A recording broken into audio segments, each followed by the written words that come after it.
बिलावल भुट्टो ने वज़ीर-ए-आज़म को मुस्ताफी होने के लिए 24 घंटे की डेडलाइन दे दी। तहरीक इंसाफ के लिए खतरे की बड़ी घंटी बज गई। जहांगीर तरीन और अलीम खान ग्रुप एक हो गए। हुकूमत तहरीक अदम एतमाद कैसे नाकाम बनाएगी, पूछेंगे रहनुमा तहरीक इंसाफ सेनेटर फैसल जावेद से, सीनियर रहनुमा मुस्लिम लीग नून डॉक्टर तारिक फजल चौधरी से और वजीर इत्तलाफ सिंध सईद गनी से।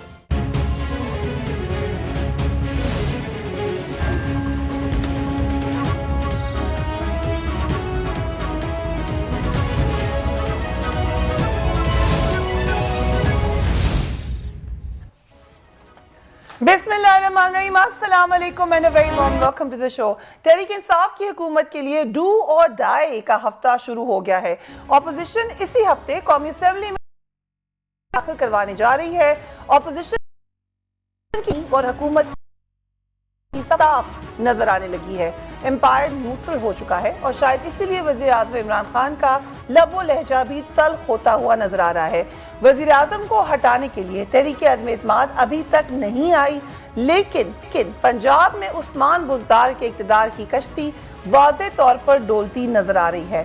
जहांगीर खान तरीन और अलीम खान यकजा हो चुके और इन दोनों के साथ 10 से ज़ायद सूबाई वज़रा समेत 40 MPs मौजूद हैं। आज जहांगीर तरीन ग्रुप के इजलास में तय किया गया कि नाराज अरकान का फॉरवर्ड ब्लॉक बनाकर मुतफ़िक़ा लाहे अमल इख्तियार किया जाएगा। आज जहांगीर तरीन ग्रुप के इजलास के बाद अलीम खान ने क्या कहा, let's watch it. Unfortunately Jahangir Khan से के बाद काम क्यों नहीं लिया गया, उनको अहमियत क्यों नहीं दी गई, इसका जवाब आज तक बहुत सारे तहरीक इंसाफ के कारकुनों को समझ नहीं आ सका। शायद जब हुकूमतें बन जाती हैं तो कुछ और ही लोग होते हैं जो हुकूमत में हुक्मरान के इर्द गिर्द आ जाते हैं और हम में से किसी को कोई अफसोस ना होता अगर आज हमें लगता कि हमारी वो जमात जिसके लिए हमने दिन रात मेहनत की है, अगर आज वो अपनी पॉपुलैरिटी में इजाफा कर रही होती, लोगों की उम्मीदों पे पूरा उतर रही होती। आज पंजाब में जो कुछ हो रहा है और जिस तर्ज की हुक्मरानी है, PTI को वोट देने वालों को इस पे तशवीश है। आज सारा दिन ही इस्लामाबाद में खबरें गर्दिश करती रही, अफवाहें गर्म रही कि उस्मान बुज़दार की तकरीबन जाने की तैयारी हो चुकी है, मगर दूसरी तरफ से खामोशी थी। ये भी बात होती रही कि 48 घंटे की दी थी डेडलाइन मौलाना फजल रहमान ने, मगर वो 48 घंटे कब के गुजर चुके। ऐसे में फैसल जावेद खान साहब ने ट्वीट की, उन्होंने कहा बड़ी खुशखबरी, अगले 72 घंटों में अदम एतमाद की तहरीक का drop scene. Senator Faisal Javed हमारे साथ मौजूद हैं। सेनेटर साहब, बुज़दार साहब के जाने को खुशखबरी कह रहे हैं आप? कतर नहीं, क्या हाल है आपका? मैं ठीक हूँ, थैंक यू सो मच। बहुत बहुत शुक्रिया, बड़े अरसे बाद मुलाकात हो रही है आपसे प्रोग्राम में। इंडीड। और आपको मुबारक हो, शानदार फीडबैक है इस प्रोग्राम का और बहुत ही आला प्रोग्राम आप करती हैं, एक बार फिर मुबारक हो। इसलिए जरूरी समझ रहा था कि काफी अरसे के बाद आया हूँ और अच्छा भी लग रहा है। अब आते हैं इस पे अदम एतमाद की तहरीक और 72 घंटे और ड्रॉप सीन।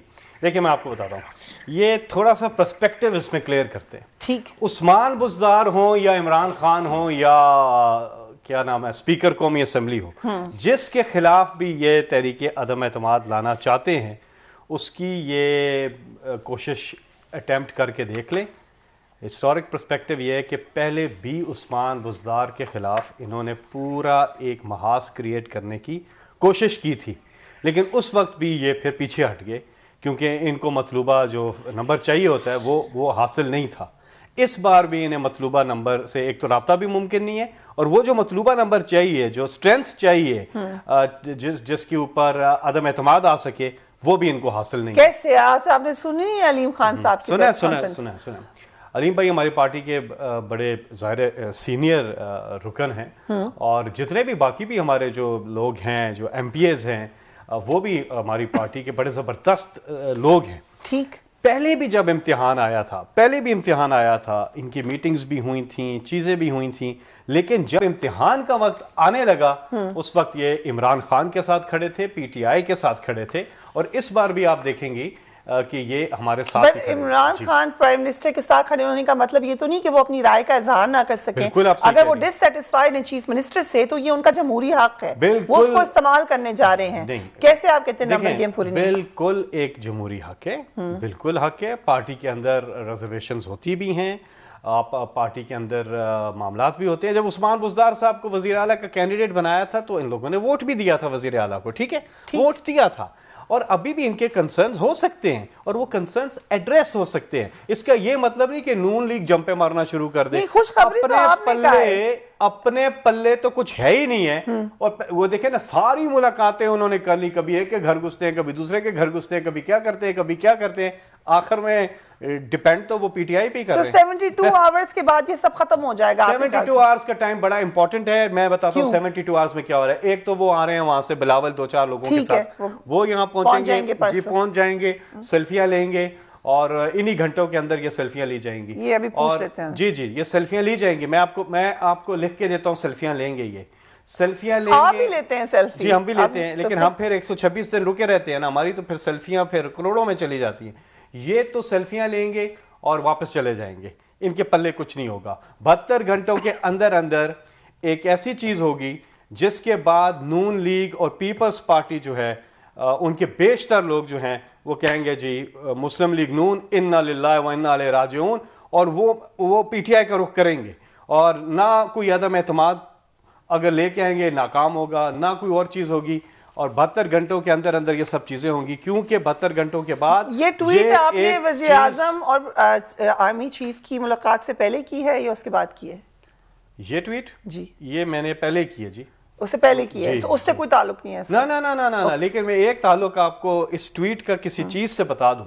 वो चीज ये है कि 72 घंटों के अंदर ये अपनी एक कैलकुलेशन करने जा रहे हैं। अभी तो ये इकट्ठे हो रहे हैं, कह रहे हैं मुल्क से बाहर ना जाओ, ये ना करो, ये इकट्ठे हो रहे हैं। तो जब ये अक्कड़ बक्कड़ बम्बे वो तो पूरे नहीं होंगे इनके 100, वो 72 घंटों के अंदर हो रहा है, इनको वो मतलूबा नंबर दस्तयाब नहीं होगा। Okay, if you allow me, sir Gani sahab, thank you so much for joining us. Peoples Party इस वक्त क्या सोच रही है? आपने सुना फैसल जावेद तो कह रहे हैं कि 72 आवर्स में ड्रॉप सीन है, आप लोग ये कह रहे हैं कि गवर्नमेंट के जाने में 24 घंटे हैं। सो क्या होने जा रहा है? देखें फरिया, बात यह है कि जो फैसल जावेद साहब कह रहे हैं उनको वही कहना चाहिए, लेकिन आप भी देख रहे हैं, मीडिया और जो लोग हैं वो भी देख रहे हैं, जो पॉलिटिकल ऑब्जर्वर्स हैं वो भी नोट कर रहे हैं, और जो कुछ पूरी दुनिया को नजर आ रहा है वो कुछ और है। लेकिन हुकूमत में बैठे हुए लोगों का नुक्ता नजर बिल्कुल मुख्तलिफ होना चाहिए। इस बात को छोड़ दें कि अपोजिशन के मेंबर्स क्या कर रहे हैं, हम अलाइज जो इनके जो अलाइज हैं उनके साथ हम क्या बात कर रहे हैं, लेकिन अगर पीटीआई के अपने मेंबरान इकट्ठे हो रहे हैं और उनका अदम एतमाद हो रहा है चीफ मिनिस्टर के ऊपर या प्राइम मिनिस्टर के खिलाफ, तो इसको तो ये नहीं कह सकते कि जी अपोजिशन की पार्टियों की तरफ से कुछ हो रहा है, इनके अपने लोगों से नाराज हैं। असल में मैं ये बात बहुत अरसे से कह रहा हूँ कि मौजूदा हुकूमत की इनकॉम्पिटेंस की वजह से, करप्शन की वजह से इस मुल्क के लोगों का जो हशर हुआ है, ये मुमकिन नहीं है किसी भी सियासी शख्स के लिए कि वो इनकी इनकॉम्पिटेंस का जो बोझ है वो उठाकर अगले इलेक्शन में लोगों के पास जा सके। हर वो आदमी जिसने लोगों से वोट लेना है, उनको इलेक्शन में जाना है, उसको जाकर ये बताना है कि जी जो नालायकी नाअहली इस हुकूमत ने की है, जिसकी वजह से महंगाई हुई है, जिसकी वजह से लोगों की जिंदगी अजीरन हो गई है, मेरा उससे ताल्लुक नहीं है और मैंने अपने आप को उससे अलग कर लिया है। अगर कोई ये नहीं करता, जो पीटीआई में बैठा हुआ है वो भी, और इवन जो अलाइज हैं वो तो ज्यादा मुश्किल सूरत हाल में होंगे कि वो अपने आप को पीटीआई के गुनाहों से अलग नहीं कर सकेंगे।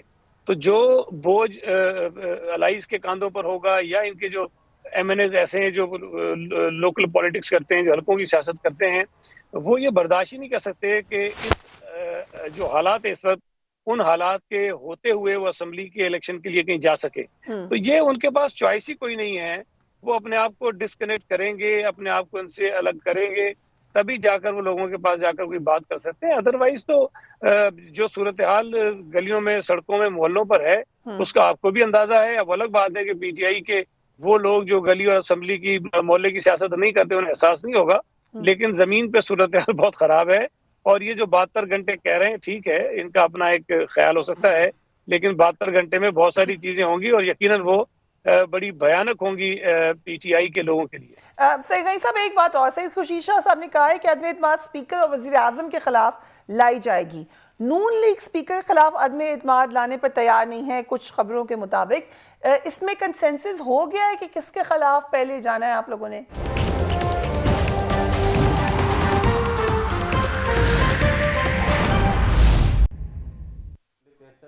And welcome back. वज़ीर आज़म इमरान खान भी मैदान में उतर चुके हैं। उनकी जो स्टेटमेंट्स आ रही हैं उससे लग रहा है कि वो अदम एतमाद का सामना करने के लिए पूरे एतमाद हैं। Let's watch him. जब तक मेरे में खून है मैं इनका मुकाबला करूंगा। मेरी पूरी तैयारी है कि जो भी ये करेंगे मैं उसके लिए तैयार हूं। लेकिन मैं इनसे आखिर में आखिरी बात ये कह के छोड़ता हूं कि ये जो चोरों का टोला है, ये डाकुओं का जो गुलदस्ता है, क्या आप तैयार हैं जब इंशाल्लाह आपकी अदम इत्तेमाद की तहरीक फेल होगी तो आप तैयार हैं जो मैं आपसे करूंगा? इसी तरह का एक पैगाम कुछ अरसे पहले भी प्राइम मिनिस्टर खान दे चुके हैं। Let's watch that as well. 3 साल से लगे हुए हैं कि हम आज आ रहे हैं तो कभी कोई बेरोजगार सियासतदान कहता है मैं गिरा दूंगा गवर्नमेंट, कभी कोई कुछ कहता है। अब गई जी गवर्नमेंट, कल गई, परसों गई, और ये पब्लिक को निकालने की कोशिश कर रहे हैं। अगर मैं गवर्नमेंट से बाहर निकल गया मैं आपके लिए ज़्यादा खतरनाक हूँ। अभी तक तो मैं चुप करके या ऑफिस में बैठा होता हूँ और तमाशे देख रहा होता हूँ। मैं अगर सड़कों पर निकलाया ना तो आपके लिए छुपने की जगह नहीं होगी। डॉक्टर तारिक फजल चौधरी, खबरें आज गर्दिश करती रही हैं पंजाब हुकूमत के हवाले से। पंजाब में तहरीक इंसाफ के अंदर एक अलग ग्रुप नजर आया है और अलीम खान साहब एक्टिव हुए हैं। कुछ जर्नलिस्ट ने ये रिपोर्ट किया कि नून लीग के साथ वो राब्ते में हैं, शहबाज शरीफ साहब के साथ उनके राब्ते हैं। और पहले क्योंकि ख्याल था कि परवेज इलाही साहब का शायद कोई किरदार होगा अगर PMLQ मिलती है इस मामले में। अब ये लगता है कि फोकस इस ग्रुप की तरफ है, क्या ऐसा ही है? देखिए, जो मौजूदा इस वक्त है अपोजिशन जो है वो तहरीक अदम एतमाद की बात कर रही है। उसमें सारी जो सियासी जमातें शामिल हैं अपोजिशन में, हर एक की मुख्तलिफ स्ट्रेटजी रही है। माजी में भी PDM का हिस्सा रही हैं अक्सर जमातें, पाकिस्तान पीपल्स पार्टी उससे अलग हुई, अब दोबारा जो है वो मुतहदा अपोजिशन का हिस्सा है। तो इसमें बहुत सारी ऑप्शंस हैं जो सामने रखी गई, डिस्कस की गई। तहरीक अदम एतमाद किस तरह पेश की जाए, किन किन लोगों से रब्ता किया जाए, जो लोग हुकूमत के अंदर हैं और हुकूमती जो पॉलिसीज़ हैं उनसे नाला हैं, हुकूमत की जो नाअहली और नालायकी है उसकी वजह से अपने हलकों में उन्हें जिस खिफत का सामना करना पड़ता है, उस बुनियाद पे वो पार्लिमान के अंदर भी और उसके बाहर भी PTI के मेंबरान असम्बली अपनी गवर्नमेंट के ख़िलाफ़ भी आपको बात करते हुए नज़र आए हैं। और ज़ाहिर है जब कोई ऐसी ऑप्शन उन्हें नज़र आएगी कि वो अवामी उमंगों की या अवामी जज्बात की तर्जुमानी कर सकें तो वो अपना राके राय दही इस्तेमाल करेंगे। बाकी ये जो पंजाब के अंदर जो तब्दीलियाँ आ रही हैं, मैं समझता हूँ कि जैसे वो शतरंज के खेल में कहा जाता है कि प्यादे मारने से तो गेम ख़त्म नहीं होती, गेम तो तब ख़त्म होती है जब आप बादशाह को मात करते हैं। तो ये सारी ऑप्शंस डिस्कस हो चुकी हैं, इस पर कई बातें हो चुकी हैं, लेकिन अब मामलात बहुत आगे चले गए हैं और बहुत जल्द आप देखेंगे कि किस तरह इन मामलात को अपनी हतमी शक्ल, जिस तरह चीज़ें तय हुई हैं वहाँ तक लेके जाया जाएगा। जहाँ तक ताल्लुक है इस बात का कि मोड क्या होगा, तहरीक अदम एतमाद के सिलसिले में नंबर गेम क्या है, वो सबको पता है कि नंबर गेम पूरी हो चुकी है। और फिर उसके बाद उसकी अगर कामयाबी होती है इंशाल्लाह, बाद की क्या हिकमत अमली है वो बातें भी अपोजिशन जो है तकरीबन तय कर चुकी है। और बाकी जो अभी इमरान खान साहब की आपने ये तकरीरें सुनाई, इनमें कोई संजीदगी का पहलू तो नहीं है, ये हंसने वाली बातें हैं। प्राइम मिनिस्टर ज़ाहिर है किसी इलाके का कोई या किसी कोई सेक्टर कमांडर तो नहीं होता। ये तो मुझे MQM के जो एक पुरानी MQM थी अल्ताफ़ हुसैन साहब के ज़ेर तसल्लुत, उसके किसी सेक्टर कमांडर की तकरीर नज़र आ रही है कि मैं नहीं छोड़ूंगा, मैं तुम्हारा वो अशर करूँगा, मैं ये कर दूँगा, वो कर दूँगा। तो अपोजिशन को तो उन्होंने पिछले इस अरसे में बदतरीन इंतकाम का निशाना तो बनाया ही हुआ है, ये बात तो किसी से ढकी छुपी नहीं है।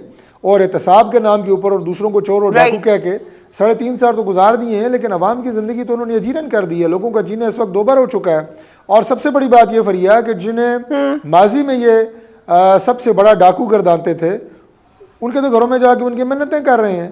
तो चोर और डाकू कौन है? जिन्हें कल आप कह रहे थे चोर डाकू वो हैं, या आज जो तकरीर में आप चोर डाकू कह रहे हैं चोर डाकू वो हैं?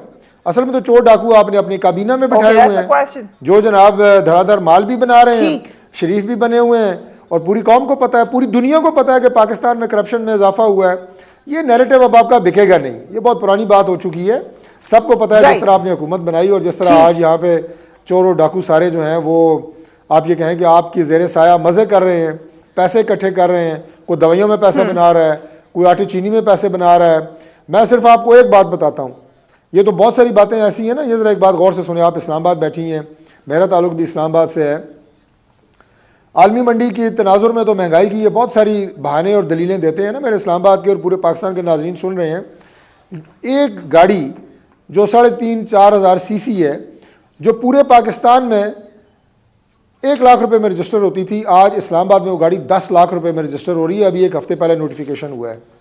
यानी आप 25, 30, 40 लाख की गाड़ी लें और उसके ऊपर रजिस्ट्रेशन फीस 10 लाख रुपया दें।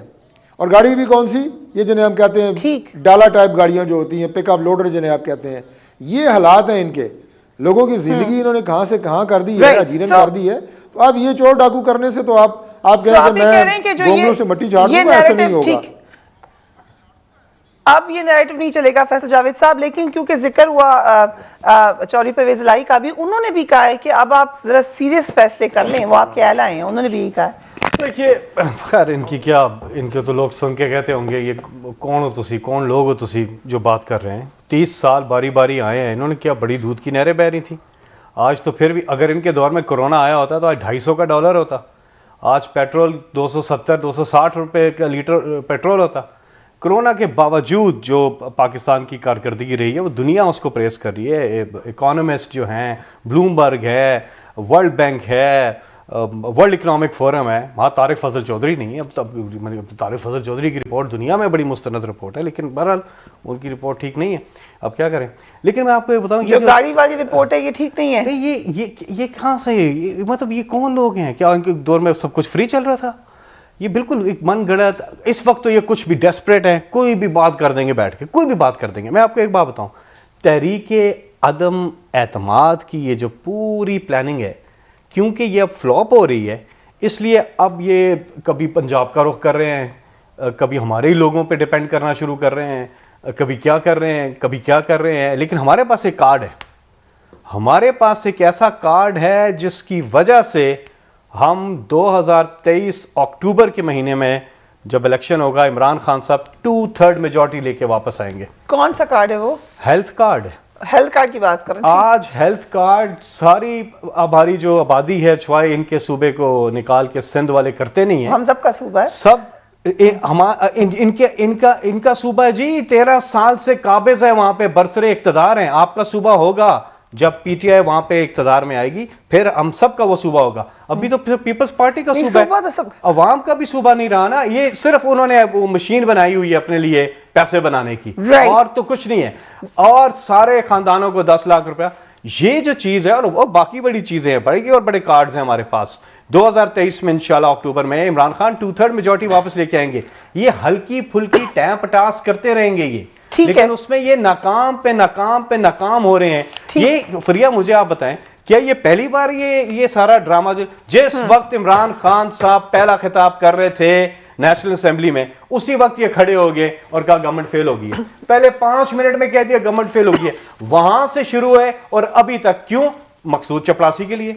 मकसूद चपरासी और बाकी जो केसेस हैं वो मनकती अंजाम को पहुंचने वाले हैं, इसलिए कहते हैं किसी तरह से इमरान खान को निकाल दे, क्योंकि इमरान खान के होते हुए मनकती अंजाम को पहुंच रहे हैं। ये पक्की बात है ये, क्योंकि अभी तक तो कोई केस मनकती अंजाम को नहीं पहुंचा है, अब पहुंच रहा है। तो मानते हैं, और तबीयत खराब तो ये खराब वो खराब, मनकती अंजाम को केसेस सारे इनके पहुंचने वाले हैं। Okay, so this is news as well. I will come to you Saeed Ghani साहब, इफ यू अलाउ, के ब्रेक की तरफ पे चले जाएंगे।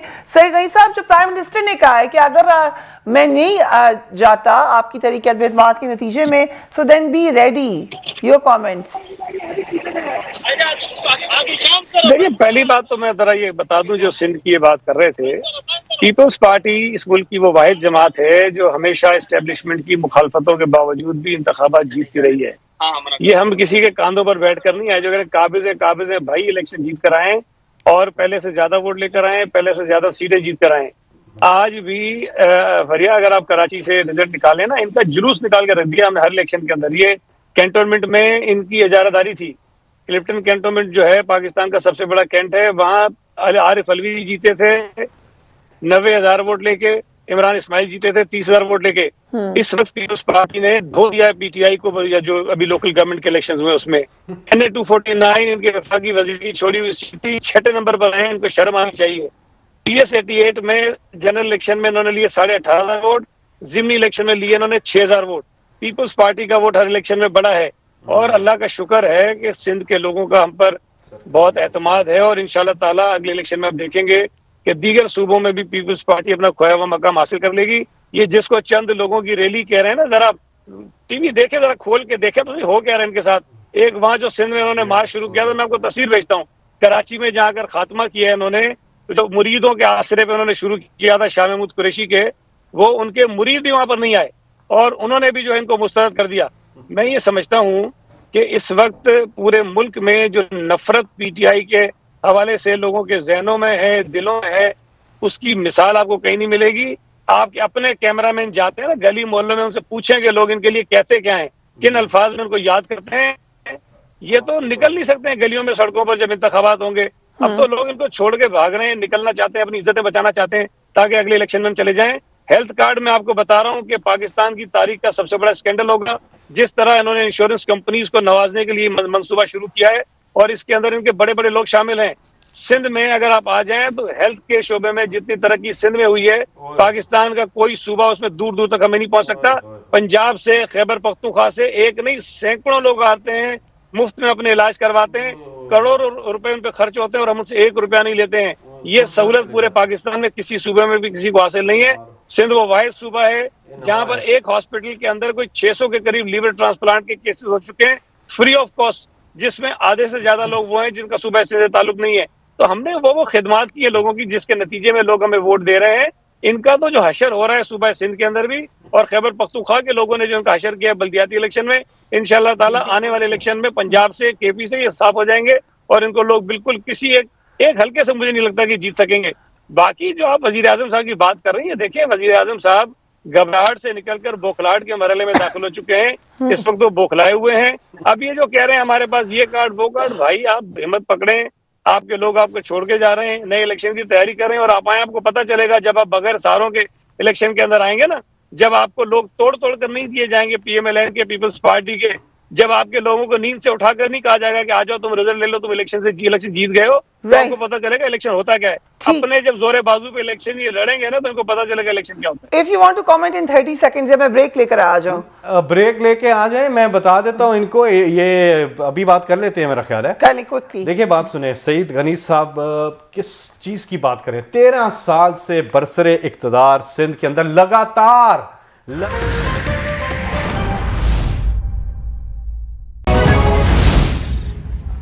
इमरान खान जैसा हीरा आदमी हो। And welcome back. Prime minister ने एक और बात भी की बैरूनी एजेंडा के हवाले से। आज भी इस हवाले से गुफ्तगू होती रही। फैसल जावेद साहब, अपोजिशन की तहरीक जिसमें खुद आपके लोग भी शामिल हैं, जो PTI के लोग हैं, उसको आप बैरूनी एजेंडा से जोड़ रहे हैं, कैसे? नहीं, मैं आपको एक बात बताऊं कि पहले तो सिंध पे आते हैं ना, इन्होंने बातें बड़ी की हैं। सिंध में ये जो सिंध से रैली लेके निकले हैं बिलावल, इतने लोग इनके साथ नहीं है जितने फवाद खगा के वलीमे पे चले गए थे। इतने लोग भी नहीं। आप देख लीजिएगा जब पहुंचेंगे यहाँ, आप देखिएगा। दूसरी चीज, सिंध का इन्होंने किया क्या, ये अब बैठ के कहते हैं कि जी हम इनको तालीम और नहीं देना चाहते, हम इनको अनपढ़ ही रखना चाहते हैं, इनके अंदर शऊर ना आ जाए।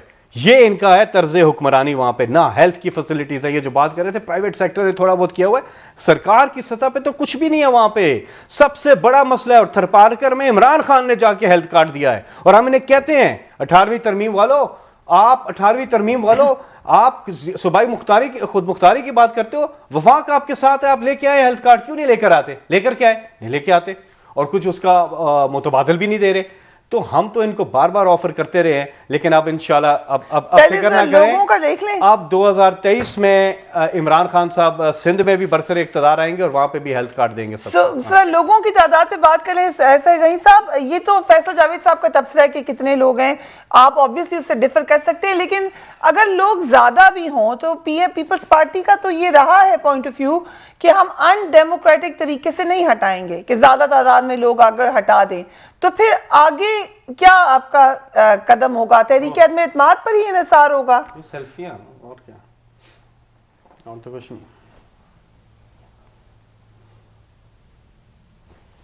सईद गनी साहब जी, सईद गनी साहब आपकी आवाज हमें नहीं आ रही। सईद गनी साहब जी फैसल साहब, आप अगर आगे क्या मीनवाइल होगा, अपनी कोई आगे बात मैं बात कर, आप पूछ रही हैं उनसे आगे क्या होगा, उन्हें नहीं पता। इंटरनेशनल प्रेशर का बता देना। इंटरनेशनल देखिए, pressure is one thing, prime but minister- saying कि वो शामिल है जी, हमारे देखिए तरीके मेरी अदम बात। इत्तेमाद में, नहीं, जबकि सुनिए। आप उनके एम्बेसडर्स को डायरेक्ट प्रोवोक करते हैं। सुने, ये जो एम्बेसडर्स की जो बात की है प्राइम मिनिस्टर ने, इससे अगले दिन पता नहीं लोगों ने इसको कहां से कहां जोड़ दिया। सीधी उन्होंने बात की है कि उन्होंने लेटर लिखा है कि आप जो हैं इसको कंडेम करें, रशिया वाले उसको। उन्होंने पूछा कि क्या ऐसा ही खत आपने भारत को लिखा है, और बाकी जो चीजें हुई हैं, और जो नेटो जिस तरह पाकिस्तान ने जो कुछ किया है इस वॉर ऑन टेरर के अंदर, जितना सपोर्ट किया है इस जंग के अंदर, 80,000 से ज्यादा लोग हमारे शहीद हुए, $123 बिलियन का हमें नुकसान हुआ, शुक्रिया तक नहीं बोला। फिर मैं कहता हूं इवैक्यूएशन प्रोसेस में, अफगान प्रोसेस में, पूरे डायलॉग प्रोसेस में जो पाकिस्तान ने किरदार, दलदल में फंस गए थे, उधर से निकाला है पाकिस्तान ने, फैसिलिटेट किया। पाकिस्तान का मैसेज बड़ा क्लियर है, we can not be partner in war, we can be partner in peace and we should be partner in peace. ये मैसेज था, उसको उधर से जोड़ के इधर जोड़े, उधर से जोड़ के जोड़े, बड़ा क्लियर मैसेज था। सो बट यू बिलीव कि इनकी तहरीक अदम के पीछे फॉरेन हैंड है? तहरीक अदम एतमाद के पीछे ये फॉरेनर्स नहीं है जो है, ये फॉरेनर्स नहीं है, ये इनके बच्चे कहते हैं हमसे क्या पूछते हो, हम तो फॉरेनर्स हैं, हमारी तो पाकिस्तान में की नेशनलिटी नहीं है, हम तो बरतानवी शहरी हैं, हमसे ना पूछो। पासपोर्ट अपना वो फख्र से दिखाते हैं, ब्रिटिश पासपोर्ट है। ये फॉरेनर्स नहीं है, ये इनकी बैरून मुल्क जदादे हैं, ये फॉरेनर्स नहीं है। इनका पाकिस्तान से क्या लेना देना है? यही वो बैरूनी हाथ हैं जो सिर्फ यहाँ पे लूटने के लिए पाकिस्तान आते हैं, बाकी बाहर होते हैं। यही तो फॉरेन दुनिया आपकी हुकूमत को पसंद नहीं करती। पूरी तरह से ये कोशिश कर रहे हैं कि सारों का प्रेशर इमरान खान साहब पे, क्योंकि एक